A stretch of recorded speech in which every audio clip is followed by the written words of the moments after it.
Oh, you need to build out the supply chains. I'm sorry if that wasn't direct enough. Mexico is the logical partner. Where are my Texans again? Talk to your Texans, people. Texans know how to interface with Mexicans beautifully. It's a great relationship. The downside is that there's only 130 million Mexicans, and that makes it sound like there's actually more than there are, because only a quarter of the Mexican population is in the northern Mexican states that the Texans have the most experience with. A lot of that labor has already been spoken for. So if you're not part of the first wave of relocation, you're then going to have to go down to central Mexico. Not that that's bad, but it's a different way of operating, and you're not going to have an American guide to it. It's much more cliquish than what you get in northern Mexico. So the Texans, whether they saw this coming or not, is irrelevant. They're already 2 feet in Mexico. Automotive is 2 feet in Mexico. Aerospace is 2 feet in Mexico. We're now getting into that more middle manufacturing that touches your guys' space. But there is not enough labor in northern Mexico to do it all. And when it becomes apparent that electronics out of East Asia are in danger, oh my God, everyone is going to be running for Mexico as soon as they can, and there just isn't enough labor for everyone. So go first, go big, go early.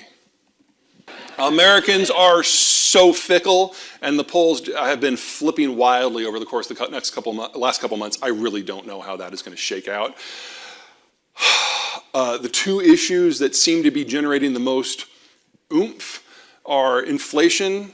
At the moment seems to be trending down. I don't expect that to stick, but it might stick long enough to give the Democrats a boost in November. And everything that's going on with Trump is making him look more and more deranged by the day. It doesn't matter if his supporters turn on him. It matters what the independents do. And the independents already had a really bad taste in their mouth from the last 5 years. And everything that Trump is doing now is just turning them off. So if these trends do continue, the Democrats are certainly going to hold onto the Senate, and they'll probably hang on to the House too. Probably. Okay. Again, Americans are fickle. Yeah, so there's 2 ways you fix demographics. The first is, I guess the technical term is pro-natalist policies. You make it easier for people to have and raise kids. That is ultimately a cost of living issue.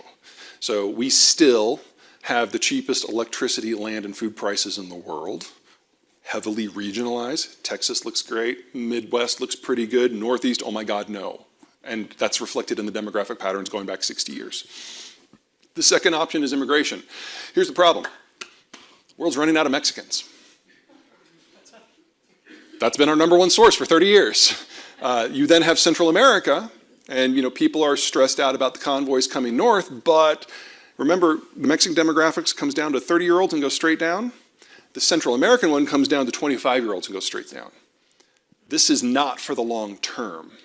And in a few years, that's going to stop because there just aren't enough Central Americans. That's all the people who can walk here. Everyone else has to fly. That means they come when they're a little older, maybe a little wealthier, and it's more like a Canadian inflow. But that means that the United States has to go out to the Eastern Hemisphere and do something we haven't done in over a century. Recruit. I would put forward that politically in this country, both on the left and the right, we are not ready for that step at the moment. We'll get there. Our view on immigration ebbs and flows. Right now we've ebbed pretty hard. We'll get back, but I doubt it's going to happen in the next 5 years. Because I think there's a recognition in the economy now that the primary input into all these inflationary things we're seeing is labor.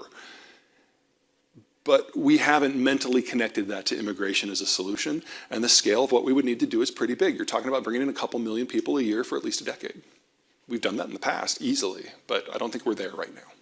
Just like the California-Germany juxtaposition, we've got the same thing going on in Canada. Green tech in its current form in Ontario is an utter disaster. But Quebec and BC have brilliant hydro. So they've got a way of making it work with the exact same policy set that won't work in Ontario. If the goal is a higher and higher percentage of green energy, I would expect us to see less and less and less electricity flows from BC and Quebec south. I just don't see how it's possible any other way. Nuclear is a political question. Canada is not nearly as sharply turned against nuclear in general as we are south of the border or as most of the Europeans are. Whether or not that will stick or not, I don't know. The problem is even in Canada, it does take 10 to 15 years to build a conventional 3rd-generation nuclear power facility. Now, if you change the goalposts. If the technology evolves, think small modular, for example. I'm not saying that that is the wave of the future. I'm saying that's a promising technology that if you haven't poked at, you probably should poke at good and hard. The advantage of modular is you can just take a few of these modular units and drop them into a decommissioned coal plant that already has all the power, transmission, and regulatory infrastructure in place, and it's a plug-in and you're done.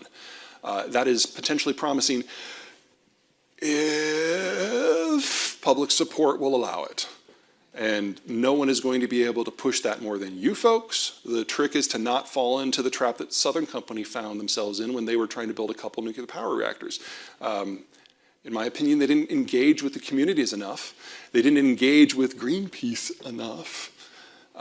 And the project got killed. So you need a significant political shift. Best way to do that?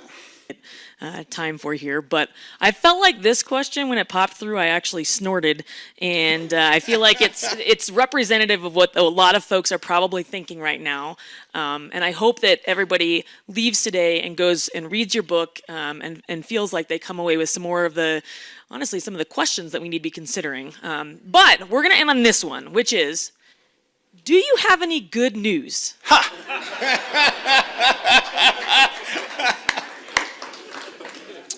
The United States is the world's largest energy producer and now energy exporter. The United States has the world's most stable demographic and the largest industrial base. What we're talking about is issues of corporate cultural evolution and adaptation. We've done this before. We can do this again. I am not concerned for the future of this country, and the country that is in the second best position in the world is our #1 trading partner, Mexico. We have everything we need in this continent to make this work, with the exception of a few raw materials, and most of those we can get from South America. These are good problems. Because you guys, have you thought forward to what it means if we pull this off? We're not dependent on East Asia. The Europeans are dependent upon us, but we're the ones making all the decisions. It's like, you know, for empires of old, this was never even theoretically possible. We're looking in the next 30 years at a complete rewriting of what the human condition means. And the people who take the first steps, you guys figuring out the manufacturing and the electricity question, that is going to set the trend for everything else for the bulk of the rest of this century. This is a good problem. It's a challenge. But even if we absolutely screw the pooch on this, we only have 9 to 15% inflation. The lights stay on, the food keeps flowing. Failure is not a disaster. It would be a failure